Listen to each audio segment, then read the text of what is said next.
In the midst of chaos is when order is being arranged. A lot of the times in those tough periods where we think our world is collapsing in on us, we can't breathe, we feel like we're frustrated, we're anxious, we're depressed, all of these things is because of our attention. Our attention is focused on, why is this happening to me? Why is this going like this? Why don't I have this or why don't I have that?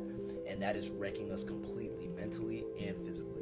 By drowning in these thoughts of lack, not only does it suppress our mental abilities to actually go out and find solutions to what's going on in our lives, but it stresses us out on a physical level too. And by that, it just keeps us in a loop, a negative loop, and going in a negative downward spiral. Especially since that mind-body connection is so real and very powerful, a lot of the times we end up digging ourselves a deeper hole in a pit that we're already stuck in and we feel restless in, instead of observing it for what it is and actually being constructive about it.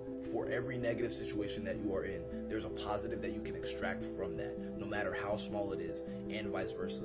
Because of that, the law of polarity is always in effect.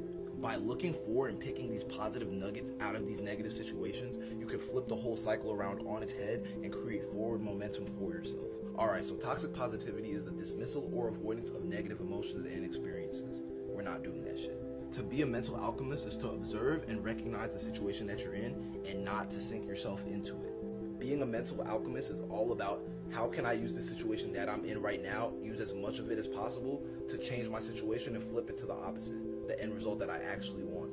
For example, let's say money is tight right now, right? And instead of sitting down and worrying about it and bitching about it, which is only going to block off all access and channels of solutions from God, instead you sit, observe, and reflect. How did I get in here in the first place? What can I extract from this situation that will help me not end up in the same position again next time? What is my ideal situation that I want to be in? And what do I have right now that I can absolutely be grateful for?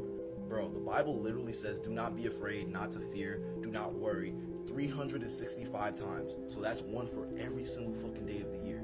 So that goes to show you that internal chaos and wreckage won't fix your outer chaos. Think about it. You don't put out fire with fire. You put out fire with water or something of that same substance. All of the best CEOs in the world of all time, when shit is going sideways, where they could lose it all and hectic times are happening in their business, are often the most calmest people in the world. And why is that? Because they know where your attention and your focus goes, your energy and momentum will follow that. If your attention is on solutions and learning experiences from that negative situation, you're going to be able to build on that, and eventually you'll end up with just that, the solution to what you're trying to figure out. On the topic of CEOs, one of the greatest and most innovative minds of all time, Steve Jobs, has this quote that's fucking amazing, and it goes like, you cannot connect the dots looking forward, you can only connect them looking backwards. Faith, attention on your desired outcome, and solution-oriented thinking never failed anybody. So next time you're in that rough patch in your life, stop whatever you do. Stop focusing on what's going wrong. And what I mean by that is, don't dwell on it. Don't dig yourself into a pit of just constant worry, constant anxiousness, and constant frustration. That's never going to help you at all. Observe it, extract the teaching point and the positive, then put your attention on solutions and keep your faith strong. These are the traits that God always rewards without fail.